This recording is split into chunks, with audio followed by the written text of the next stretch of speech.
আসসালামু আলাইকুম। সুপ্রিয় শিক্ষার্থী, আশা করি সবাই ভালো আছেন। আমি বনশ্রী ন্যাশনাল আইডিয়াল স্কুলের গণিতের শিক্ষক Amirul Alam. Banasree national ideal school কর্তৃক আয়োজিত বিএনআইএস হোম স্কুলের পক্ষ থেকে আপনাদের সবাইকেই শুভেচ্ছা। শিক্ষার্থী বন্ধুরা, আজকে আমরা নবম শ্রেণীর উচ্চতর গণিত থেকে অধ্যায় 13 এখান থেকে খুব ইম্পর্টেন্ট একটা সৃজনশীল অঙ্ক করব। তোমাদের অধ্যায় 13 হচ্ছে ঘন জ্যামিতি, না এটা হলো তোমাদের ঘন জ্যামিতির এই পার্ট থেকে আমরা অঙ্ক উঠিয়েছি। এখান থেকে খুব ইম্পর্টেন্ট অঙ্ক করব। চলো আমরা একটু দেখে আসি। তোমাদের শ্রেণী নবম, বিষয় উচ্চতর গণিত, শিক্ষক আমিরুল আলম। তোমাদের আজকের ক্লাস নং 34। ফেসবুক অথবা মেসেঞ্জারের নাম দেওয়া এবং মোবাইল দেওয়া আছে, মোবাইল নাম্বার, এটা তোমরা যোগাযোগ করার জন্য। আর তারিখ দেওয়া আছে 21। এই তারিখ এবং ক্লাস নং, এটার অর্থ হচ্ছে তোমরা যেন হোমওয়ার্ক করার সময় এই দুটা জিনিস তোমরা দিতে পারো। তো চলো আমরা এখন চলে যাব তোমাদের মূল কাজে। আসো, আমরা একটা সৃজনশীল অঙ্ক উঠিয়েছি, বলেই দিয়েছি খুব ইম্পর্টেন্ট একটা অঙ্ক। আমরা অঙ্কটা করার চেষ্টা করব। চলো দেখি। একটি নিরেট ধাতব সমবৃত্তভূমি কোণক। তোমরা নিশ্চয়ই কোণক দেখেছো, মানে এর আগেও কোণকের ক্লাস করিয়েছি আমি। আসলে সৃজনশীলগুলো করতে গেলে আগের ক্লাসগুলো একটু ফলো করতে হয়, যে সেখানে যেমন আমি সূত্র শিখিয়েছি, কোণক কিভাবে আঁকে দেখিয়েছি, সমবৃত্ত ভূমি কোনটা বা হেলানো উচ্চতা কোনটা, উচ্চতা কোনটা, এগুলো দেখিয়েছি। তো সমবৃত্তভূমি কোণকের উচ্চতা 8 সেন্টিমিটার, এটা হচ্ছে উচ্চতা, এটাকে আমরা এইচ ধরি। ভূমির ব্যাসার্ধ, ব্যাসার্ধ তোমরা জানো রেডিয়াস বা আর 6 সেন্টিমিটার। উক্ত কোণককে গলিয়ে, মানে ওই কোণকটাকে গলিয়ে, যেহেতু ধাতব তাহলে এটাকে হিট দিলে গলে যাবে, গলিয়ে 4 সেন্টিমিটার ব্যাসের ব্যাস কয়েকটি নিরেট গোলক প্রস্তুত করা হলো। তো ক নম্বরে বলেছে প্রতিটি গোলকের পৃষ্ঠতলের ক্ষেত্রফল। দেখো, গোলকের কথা বলেছে, আমাদের দেওয়া আছে গোলকের ব্যাস, এখানে গোলকের ব্যাস দেওয়া আছে, এখান থেকে আমরা ব্যাসার্ধ বের করব, পৃষ্ঠতলের ক্ষেত্রফলের সূত্রে মান বসিয়ে দিব। চলো আমরা স্টার্ট করি। ক নাম্বার দেওয়া আছে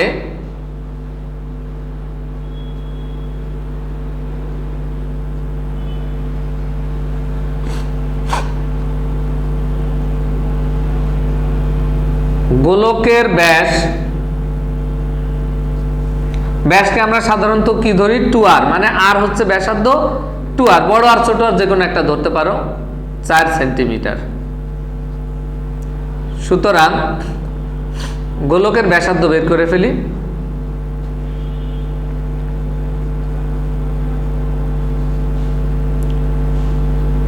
r ইকুয়াল টু 4/2। ব্যাসার্ধ কি, ব্যাসের অর্ধেক, তার মানে কত হয়ে গেল, 2 সেন্টিমিটার। এখন গোলকের পৃষ্ঠতলের ক্ষেত্রফল, সুতরাং গোলকের পৃষ্ঠতলের ক্ষেত্রফল, গোলকের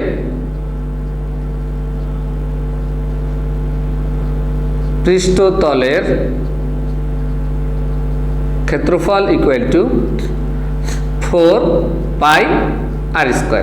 যেহেতু আমরা বড় হাত ধরেছি সেজন্য এটা লিখলাম। ক্ষেত্রফল সবসময় কি হয়, বর্গ একক। কেমন, 4, আর এর পায়ের মান বসাই দিই 3.1416, আর এর মান কত পেয়েছি, 2 স্কয়ার, এখানে দিয়ে দেবা বর্গ সেন্টিমিটার। দেখো আমরা কি করলাম, এই সূত্রটা তোমাকে জানতে হবে, পৃষ্ঠতলের ক্ষেত্রফলের সূত্র। এরপরে তোমার সব মান হাতে আছে, মান বসিয়ে দাও। তো এখানে 2 স্কয়ারে 4, আর এই 4 16 ইন্টু এত, আমরা ক্যালকুলেটারে গুণ করে অ্যান্সারটা বের করে ফেলি। ক্যালকুলেটারে গুণ করলে অ্যান্সারটা আসবে 50.27, 50.27 বর্গ centimetre. This is answer.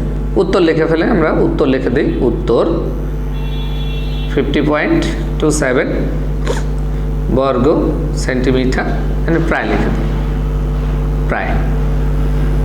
This is answer. আমাদের বন্ধুরা কয়ের অ্যান্সার হয়ে গেল। তোমরা ক নাম্বারটা খুব সুন্দর করে একটু দেখো, এরপরে আমরা চলে যাব খ নাম্বার। আচ্ছা, ক নাম্বারটা আমরা মুছে ফেলি।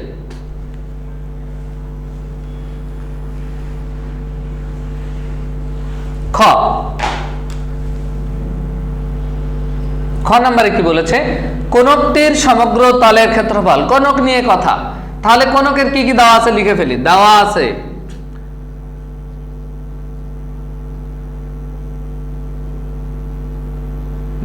আছে কোনকের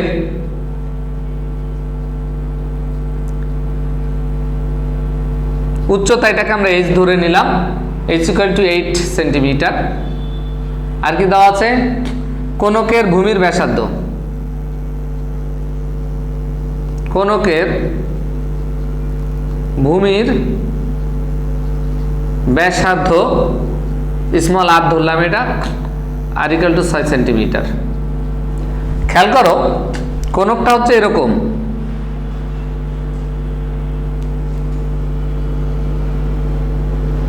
এটা হচ্ছে ব্যাসার্ধ কোনকের, এটা হলো উচ্চতা। আর এই যে হেলানো, যেটা হেলানো উচ্চতা, এটাকে বলে এল, এটাকে বলে এইচ, এটা আর, মানে ব্যাসার্ধ উচ্চতা, এটাকে আমরা হেলানো উচ্চতাকে ধরি এল। তো আসলে ব্যাপারটা কি, এটা হচ্ছে একটা সমকোণী ত্রিভুজ।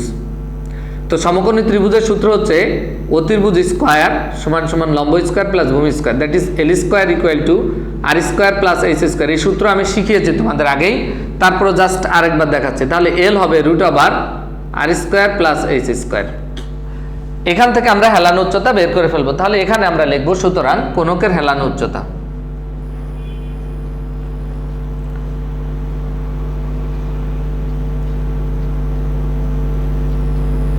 L equal to √r square plus H square, একক মানটা বসিয়ে দেই। আর এর মান 6 স্কয়ার, এইচ এর মান 8 square centimetre, √36 plus 8 8 64 64 centimetre, that is দুটো যোগ করলে কত হয়? 100। আর 100 মানে কত? √100 মানে তোমরা জানো 10 সেন্টিমিটার। তাহলে আমরা 10 সেন্টিমিটার পেয়ে গেলাম। কোনকের হেলানো উচ্চতা সব মান পেয়ে গেছি। প্রশ্নে বলেছে সমগ্র তলের ক্ষেত্রফল, এখন সূত্রে মান বসিয়ে দিব। কোনকের সমগ্র তলের ক্ষেত্রফল ইকুয়াল টু, তোমরা জানো পাই আর ইন্টু এল প্লাস আর। ক্ষেত্রফল যেহেতু, তাহলে কি হবে? বর্গ একক। এখন দেখো আমাদের সকল মান কি পাওয়া আছে। পায়ের মান জানি, আর এর মান জানি, এল এর মান জানি, আর এর মানও জানি। তো আমরা মান বসিয়ে দিই 3.1416। আর এর মান হচ্ছে কত?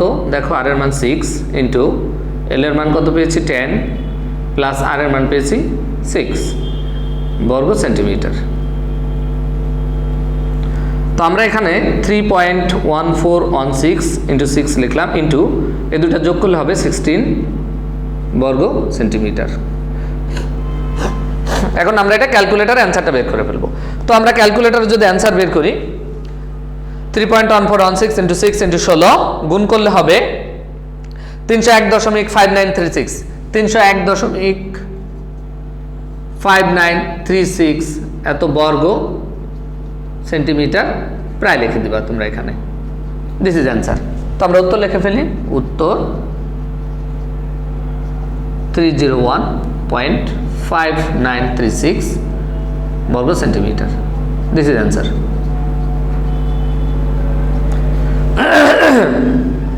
আমরা খ নাম্বারটাও করে ফেললাম, ক করে ফেললাম। এবার আমরা চলে যাব কতগুলো নিরেট গোলক প্রস্তুত করা যায় এটার কাছে। তাহলে দেখো আমাদের কি কি জিনিস দেওয়া আছে, আমরা সেইগুলো আবার লিখে ফেলি। কোনকের উচ্চতা, ভূমির ব্যাসার্ধ দেওয়া আছে, কোনকের আয়তন বের করব, গোলকের আয়তন বের করব, সেখান থেকে আমরা ভাগ করে আমরা কি বের করে ফেলবো? কতগুলি গোলক বানানো যায়, তাই তো? তাহলে আমাদের এই জিনিসগুলো লাগবে না, এই মানগুলো আমাদের প্রয়োজন হবে না, এগুলো আমরা মুছে ফেলি, এগুলো মুছে ফেললাম।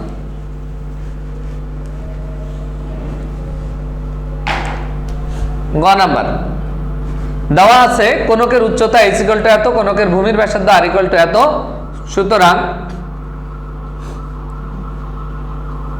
কোনকের আয়তন, আয়তনের সূত্রটা তোমরা নিশ্চয় জানো, 1/3 পাই r²h। আয়তন হলে সবসময় ঘন সেন্টিমিটার হয়, তাই না? বা ঘন একক লিখবা, এখানে এখানে আমাদের সেন্টিমিটার আছে, আমরা সেন্টিমিটার লিখব। 1/3 পাই রেখে দিলাম, আর এর মান কত 6² ইন্টু h এর মান কত 8 ঘন সেন্টিমিটার। খেয়াল করো, আমরা এখানে লিখলাম 1/3 ইন্টু তো পাই আসেই, ইন্টু 36 ইন্টু 8 ঘন সেন্টিমিটার। 3 দিয়ে যদি 36 কাটো 12, 8 12 96, তাহলে 96 পাই, 96 পাই ঘন সেন্টিমিটার। এটা পেয়ে গেলাম কোনকের আয়তন। আমরা একটু প্রশ্নটা আবার দেখে আসি। প্রশ্নে বলছে কয়টি নিরেট গোলক প্রস্তুত করা যাবে? গোলক প্রস্তুত করতে হবে, কি দিয়ে প্রস্তুত করতে হবে? এই কোনক দিয়ে, কোনককে গলিয়ে, তাহলে কোনকের আয়তন পেয়ে গেছি। এই কোনকের যে এটা পেলাম, এই কোনকের লোহা বা ধাতব যেহেতু, এটাকে গলিয়ে গোলক বানানো হবে। এখন আমি যদি কোনকের আয়তন পাই, আর যে গোলক বানাবো যদি সেই গোলকেরও আয়তন পেয়ে যাই, তাহলে কোনকের আয়তনকে গোলকের আয়তন দিয়ে ভাগ যদি করি, তাহলে আমরা পেয়ে যাব যে কতগুলো গোলক তৈরি করা যাবে। তাহলে আমাকে এখন নিশ্চয়ই গোলকের আয়তন বের করতে হবে।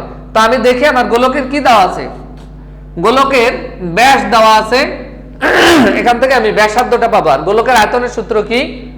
গোলকের আয়তনের সূত্র 4/3 পাই r³। তো আমরা লিখি, দেওয়া আছে, অথবা ক হতে পাই লিখে দেই,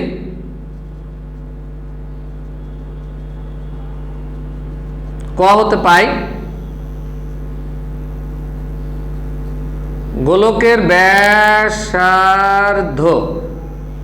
r = 2 সেন্টিমিটার। সুতরাং গোলকের আয়তন, গোলকের আয়তনের সূত্র কি? 4/3 পাই r³ ঘন একক। আয়তন সবসময় ঘন হয়।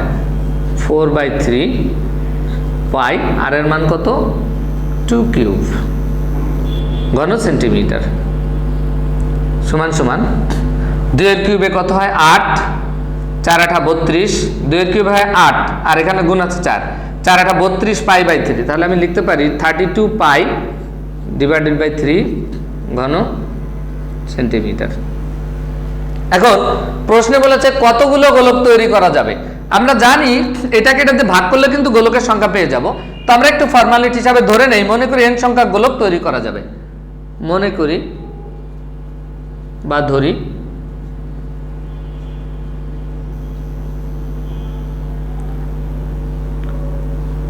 n সংখ্যক গোলক তৈরি করা যাবে। তাহলে আমরা ধরে নিলাম যে n সংখ্যক গোলক তৈরি করা যাবে। এবার আমরা প্রশ্ন মতে লিখে অ্যান্সার বের করে ফেলব। তাহলে প্রশ্ন মতে খেয়াল করো, n সংখ্যক গোলক, আর এটা হচ্ছে গোলক, তার মানে কি এটার সাথে এটা গুণ করলে যা পাবো সেটাই হবে এটার সমান। তাহলে প্রশ্ন মতে 96 পাই ইকুয়াল টু 32 পাই/3 ইন্টু n, যেহেতু n সংখ্যক গোলক, এখান থেকে n এর মান বের করলে উত্তর পেয়ে যাবো। এটারে ঘুরায় লিখি, 32 পাই/3 ইন্টু n ইকুয়াল টু 96 পাই। দুই সাইড থেকে পাই পাই বাদ দিয়ে দেয়, পাই দিয়ে ভাগ করে দিলে থাকবে 32/3 into n equal to 96। Side note, pi দ্বারা ভাগ করে, পাই দ্বারা ভাগ করে দিলাম উভয় পক্ষকে। বা দেখো 32/3 আছে এই পাশে, ওই পাশে গেলে উল্টে যাবে, 3/32 হবে, বা ও পাশে ভাগও দিতে পারে, তো ভাগকে গুণ দিলে এটা উল্টে যাবে। বা n সমান সমান 96, আর এটা উল্টে চেঞ্জ হয়ে যাবে, 3 উপরে নিচে হবে 2, কারণ এখানে ভাগ থাকলে ওপাশে গুণ হয় আর এপাশে গুণ থাকলে ওপাশে যে ভাগ হয়। তো আমরা এখন যদি কাটাকাটি করি, 32 দিয়ে এটা কাটাকাটি করলে 32 দিয়ে এটা কাটলে 3 বাদ যায়, কারণ 3 32 96 হয়। তো 3 আর এখান থাকলো 3, 9। সুতরাং n এর মান পেয়ে গেলাম 9টি। অতএব 9টি গোলক তৈরি করা যাবে।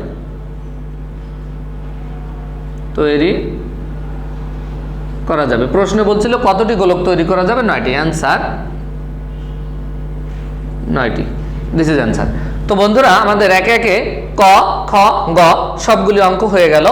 এখন আমি তোমাদেরকে হোমওয়ার্ক দিব। HW থাকবে, CW2, HW। যে সৃজনশীলটা করালাম এটা তোমরা খুব ধৈর্যের সাথে মনোযোগের সাথে করে ফেলবে।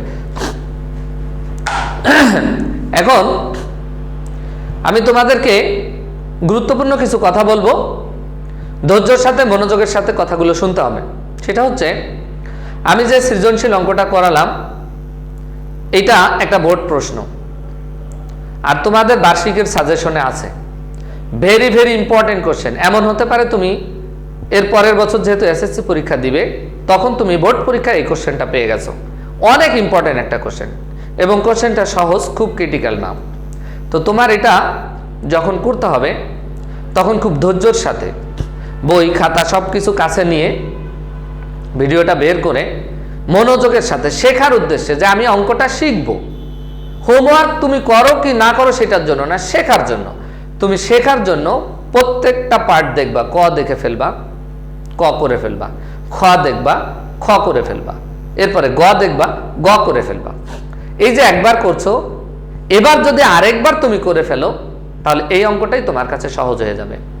আর কোনো জিনিস সহজ করতে হলে এইভাবেই প্র্যাকটিস করতে হয়।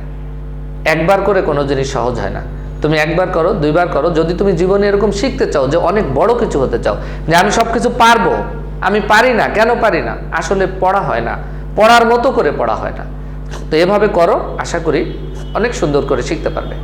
আর অবশ্যই বাসায় বাবা মায়ের কথা মতো চলবে।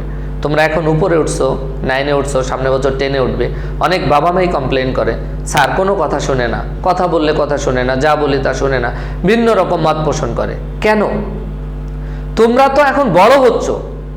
তোমরা যদি বাবা মায়ের কথা মতো না চলো, না শোনো, নিশ্চিত দেখবা ভবিষ্যৎ কিন্তু ভালো হবে না। আর যদি খালি বাবা মায়ের কথা মতো শুনতে পারো, চলতে পারো, তোমার মনে যেরকম শান্তি থাকবে, সুখ থাকবে, ঠিক তোমার বাবা মায়ের কাছেও তেমন সুখ শান্তি থাকবে, এবং তুমি হয়ে উঠবে সমাজের একজন সবচাইতে ভালো মানুষ, ভালো ছাত্র। তুমি জীবনে তখন অনেক সুখ শান্তি ভোগ করতে পারবে। তো বন্ধুরা, ভালো থাকো, সুস্থ থাকো, সুন্দর থাকো। আবার দেখা হবে পরবর্তী ক্লাসে। আল্লাহ হাফেজ।